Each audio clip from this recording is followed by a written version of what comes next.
À la une de l'actualité, le rayonnement de la RDC sur la scène internationale, le président Félix-Antoine Tshisekedi porte officiellement la candidature de Juliana Lumumba au secrétariat général de l'OIF, un choix stratégique et hautement symbolique pour une francophonie plus humaine et souveraine. 16 ressortissants congolais ont péri dans le naufrage d'une embarcation de migrants survenue le 18 mars 2026 aux Comores. Selon une liste officielle publiée par les autorités comoriennes, la tragédie a coûté la vie à 18 personnes au total, dont 2 Burundais.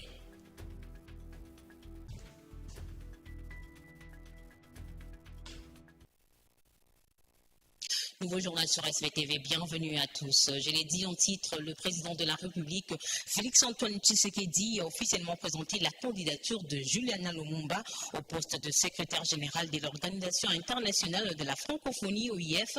À travers ce choix hautement symbolique, le chef de l'État sollicite le soutien de partenaires pour une francophonie politique plus humaine et souveraine, portée par la figure emblématique de la fille du héros national, Patrice Emery Lumumba. Cette candidature ambitionne de redonner l'espace francophone une voix forte et une identité ancrée dans les valeurs de solidarité et d'autodétermination. C'est dans un décor solennel à la Cité de l'Union africaine que le président de la République a reçu ce jeudi après-midi le corps diplomatique francophone en prélude de la célébration de la francophonie. Au cœur de cette séquence, une ambition assumée, celle de renforcer le leadership de la République démocratique du Congo, premier pays francophone au monde par sa population. Dans un espace francophone qui compte aujourd'hui 88 États et gouvernements et environ 320 millions de locuteurs, dont plus de 60% en Afrique, Kinshasa entend peser davantage dans les équilibres internationaux. La francophonie est une communauté de valeurs. Mais elle n'a de sens que si elle sait traduire ses valeurs en gestes concrets.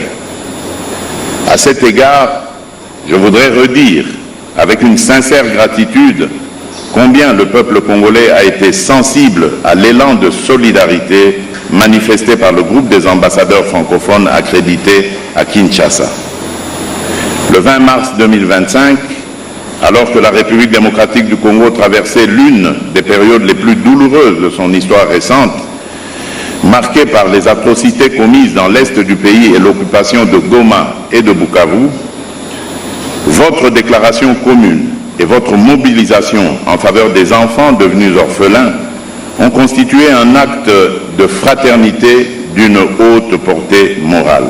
Pour incarner cette offensive diplomatique, le président de la République, Félix-Antoine Tshisekedi Tshilombo, a porté son choix sur une personnalité à la fois symbolique et expérimentée. Juliana Amato Lumumba, fille de l'icône de l'indépendance Patrice Emery Lumumba, devient ainsi la candidate officielle de la RDC à la tête de l'Organisation internationale de la francophonie. En votre nom, Monsieur le Président, avec vous, pour l'honneur et le prestige de notre nation, et pour la renaissance audacieuse qu'exige notre temps, je déploie 9 projets neufs pour une francophonie neuve. Non pas 9 intentions, non pas 9 simples déclarations, 9 fondations d'un destin partagé de paix et d'interculturalité entre nations francophones.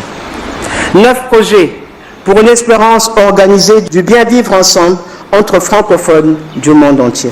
Le défi n'est pas d'adapter la francophonie au monde. Le défi est de donner à la francophonie la capacité de transformer le monde. Dans son allocution, la candidate a esquissé les contours d'une francophonie à refonder, appelant à un véritable sursaut et à une transformation profonde de l'espace francophone, porté notamment par une jeunesse qui représente plus de 60% de ses populations. L'échéance est désormais fixée. L'élection du secrétaire général interviendra lors du prochain sommet de la francophonie prévu en novembre 2026 au Cambodge. Après cette présentation officielle, les RDC s'engagent désormais dans une campagne diplomatique active en vue du 20e sommet de la francophonie. L'objectif est clair, faire élire pour la première fois une candidate congolaise à la tête de l'OIF et affirmer une conviction forte, celle que l'avenir de la francophonie se joue en Afrique où se trouveront près de 85% des francophones d'ici 2050. Accorder à la femme la place qui lui revient à la société et encourager sa participation active au développement du pays et du continent, ceci est un signal fort que la République démocratique du Congo lance à l'Afrique. Les échos de la gouvernance de la première ministre congolaise Judith Suminwa Tuluka dépassent aujourd'hui les frontières nationales. Mercredi 18 mars, la première ministre Judith Suminwa Tuluka a pris part au Forbes Women Africa Leading 2026, l'un des rendez-vous le plus influent du continent consacré aux femmes leaders africaines. Organisé en marge de la Journée internationale des droits de femmes, dans son intervention, la première ministre a réaffirmé la volonté de la RDC à promouvoir le leadership féminin et l'engagement de jeunes dans la transformation du continent. À l'occasion de ces assises, plusieurs panels ont rythmé l'événement, offrant ainsi aux panélistes l'opportunité de partager leurs expériences. C'est vrai qu'il y a des changements aujourd'hui. Nous avons heureusement des hommes comme le président Tshisekedi, aujourd'hui le président de la République démocratique du Congo, qui est le champion de la masculinité positive et qui justement pousse. Mais nous sommes, nous les femmes en tout cas, confrontées à un différent nombre d'obstacles, notamment les obstacles culturels qui font que on vous a appris que la femme ne devrait pas être mise en avant, que la femme doit rester en arrière. Toute cette lourdeur culturelle peut aussi bloquer en fait le processus. Créé en 2012, Forbes Africa sélectionne des personnalités sur la base de critères tels que l'impact social, l'innovation, la gouvernance, les chiffres d'affaires, le potentiel de croissance et la créativité. Dans un autre chapitre, le débat sur le changement de la Constitution s'intensifie en République démocratique du Congo après les dépôts jeudi 19 mars 2026 de la proposition de loi organique sur les référendums par le député Tony Mwaba. Le voix s'élève au sein de la société civile. Au micro de Top Congo FM, Jean-Claude Katende, président de l'Azado, dénonce une anarque et une manœuvre visant à contourner les verrous constitutionnels. Mais dans le contexte actuel, cette initiative rentre directement dans cette intention de l'UDPS de pouvoir changer de constitution ou réviser la constitution actuelle. Donc nous savons tous que c'est une démarche qui est motivée politiquement. Nous sommes dans une situation de guerre et si aujourd'hui cette loi référendaire aboutit à ce que le peuple soit consulté pour les changements de la constitution, c'est une démarche qui va consacrer évidemment la balkanisation du pays parce que une partie de notre pays ne pourra pas y participer. L'UDPS et ses alliés ont la majorité au niveau du Parlement, mais nous allons utiliser les moyens démocratiques qui sont prévus par renforcement de capacité, l'ENA et l'ARI ont signé ce vendredi 20 mars 2026 un protocole d'accord historique. Ce partenariat vise à doter les agents de l'autorité des régulations d'expertise pointue à travers ces certifications en gestion de projets, marchés publics et modélisation financière. Le programme intègre également des volets critiques sur la sauvegarde environnementale et la maîtrise des risques. Dès cette année 2026, l'autorité de régulation du secteur de l'électricité franchit une étape décisive dans sa modernisation. Grâce à un protocole d'accord stratégique avec l'École nationale d'administration, l'institution prévoit de doter ses agents de la certification Project Management Professionnel et de basculer vers une structure organisationnelle entièrement orientée. L'objectif est clair, bâtir une gouvernance performante, alignée sur les standards internationaux et résolument tourné vers les développements durables. Pour le directeur général de l'ENA, M. Tambola Mouké, l'école s'engage à mettre à la disposition de cadres de l'arrêt une expertise de haut niveau pour répondre aux missions stratégiques de développement du pays. La mission de l'ENA, c'est de former à travers deux itinéraires, la formation initiale et la formation continue, mais c'est aussi d'accompagner à travers les services conseils et enfin de mener des études dans le cadre de notre département de recherche. Et c'est cette expertise que nous mettrons à la disposition de l'ARE qui a une grande mission pour le développement du pays. Je pense même que c'est parmi les missions régaliennes les plus importantes de l'État que de fournir l'électricité à l'ensemble de la population ainsi qu'aux entreprises qui créent leurs richesses. À la suite de cette signature, la phase opérationnelle démarre immédiatement. La directrice générale de l'ARE, Madame Soraya Aziz, a précisé qu'un calendrier d'action sera élaboré pour structurer le déploiement de ses compétences sur le terrain. La première formation que nous aurons, c'est une formation PMI, c'est une formation c'est une certification en gestion des projets. Mais après, il y a plusieurs autres formations, comme le DG Mouké l'a dit. Et on doit mettre en place un calendrier d'action. Nos deux équipes travaillent déjà ensemble sur l'élaboration de ce calendrier. Aussitôt que la semaine prochaine, ou peut-être juste avant la fin de ce mois, nous allons commencer les formations qui seront sanctionnées par un examen. Avant le début de la deuxième partie de cette année, nous aurons déjà des cadres et agents tous certifiés PMI. Cette initiative illustre l'engagement de l'autorité de régulation du secteur de l'électricité d'accélérer ses procédures et de renforcer l'efficacité du service public. En tant que bras séculier du gouvernement pour le renforcement de capacités, l'ENA s'affirme ici comme un partenaire indispensable pour instaurer une culture de professionnalisme et de bonne gouvernance au sein du secteur énergétique. Dans un même chapitre, 2 mois après la tenue des conférences annuelles du service public, le rapport de résolution de ces assises a été remis au VPM en charge de la fonction publique, Jean-Pierre Liaou, jeudi 19 mars 2026, par les directeurs généraux d'ELENA, Cédric Tombola-Mouké. L'objectif poursuivi par la mise en œuvre de ces recommandations est de bâtir une administration moderne axée sur la digitalisation pour améliorer les services à rendre aux citoyens. Organisée sous l'égide du président de la République Félix-Antoine Tshisekedi Tshilombo, la conférence annuelle du service public s'était clôturée au mois de décembre 2025 après 2 jours de travaux intenses par l'adoption de plusieurs recommandations ayant comme objectif la transformation, la promotion de la culture du résultat au sein de l'administration publique. Et dans l'optique de la mise en œuvre des résolutions de ces assises, le vice-premier ministre, ministre en charge de la fonction publique, Jean-Pierre Liaou, a tenu une séance de travail avec le directeur général de l'École nationale d'administration, ENA, Tombola Mouké. Au cours de cette réunion, le rapport final des recommandations de la première édition des conférences annuelles du service public a été remis au vice-premier ministre Jean-Pierre Liaou par le DG de l'ENA. L'objectif poursuivi avec la mise en application de ces résolutions est de bâtir une administration moderne axée sur la digitalisation, la compétence, l'intégrité et la recevabilité pour améliorer les services rendus aux citoyens. Le rapport contient 19 recommandations,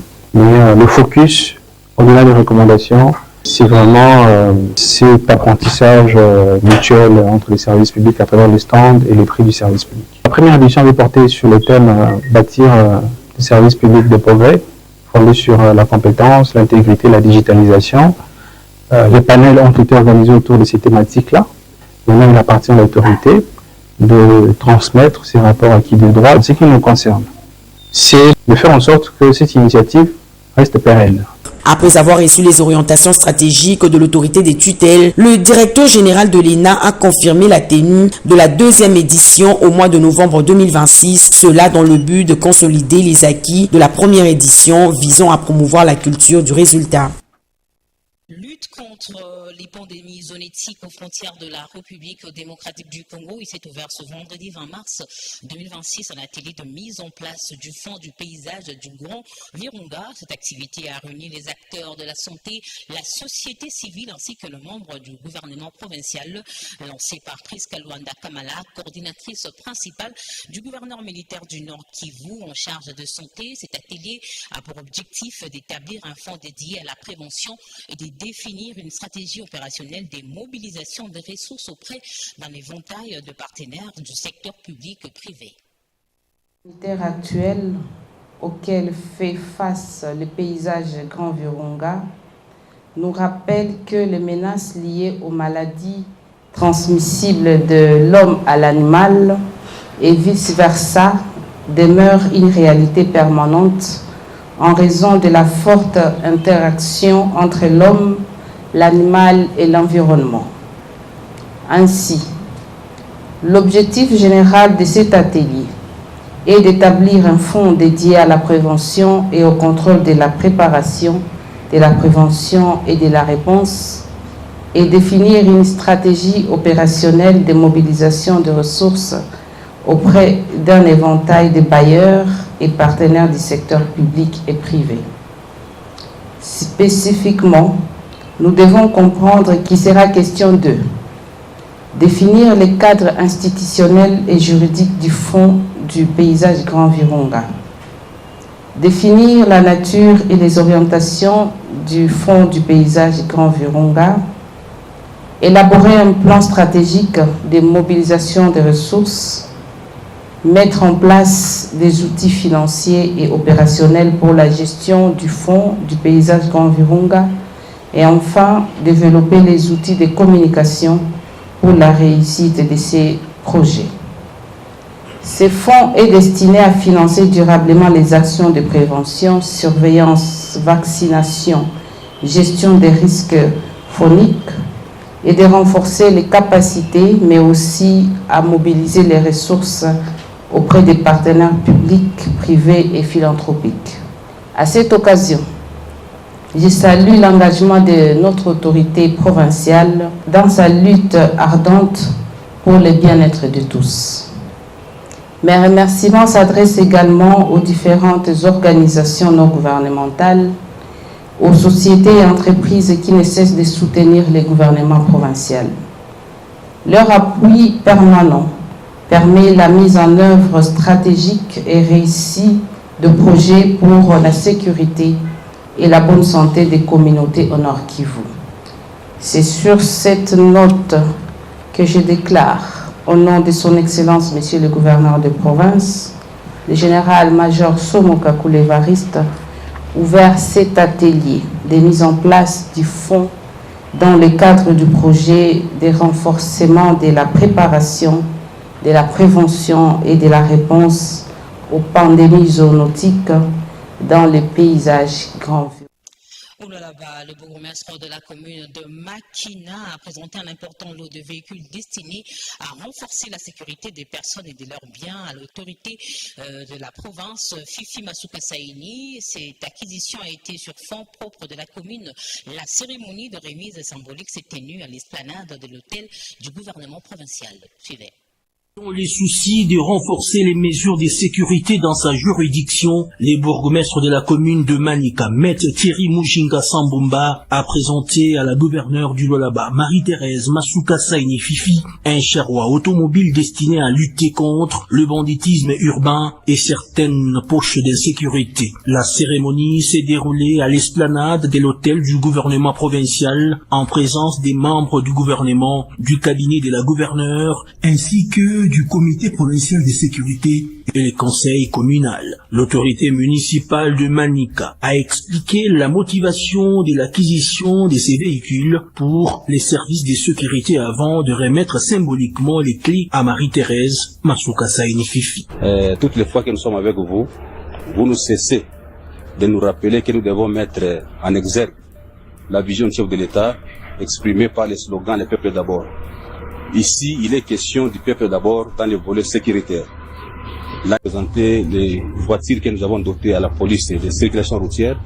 Cette année, il est question de doter ces voitures. La chef de l'exécutif provincial a salué ce geste et a insisté sur l'importance d'en faire bon usage. Que Dieu continue à vous bénir, à vous donner cet esprit de travail par le président de la République, qui nous instruit de changer l'image de la province du Lualaba. Et vous êtes en train de le faire. En tout cas, merci. Ces véhicules ne sont pas là pour escorter les camions de minerais. Ces véhicules ne sont pas là pour amener les gens dans les carrières.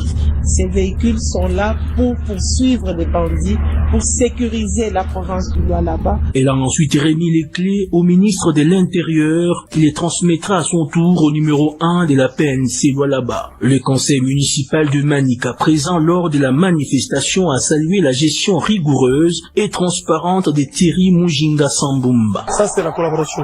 Nous sommes tous derrière Madame le gouverneur pour l'accompagner. J'encourage beaucoup le bureau Sambumba.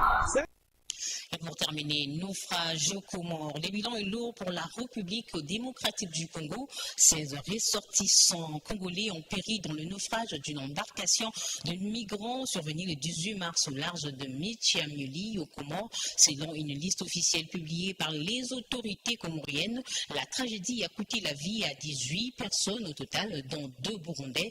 De son côté, la Direction générale de la sécurité civile des Comores fait état d'un bilan provisoire de 12 morts, 12 disparus et 30 rescapés, actuellement pris en charge à l'hôpital de Michiamuli. L'embarcation qui transportait des migrants en provenance de côtes d'Afrique de l'Est a sombré dans des conditions encore imprécises. C'est par cette note que se renferme cette édition du journal. Merci à vous de l'avoir suivi. Bonsoir chez vous.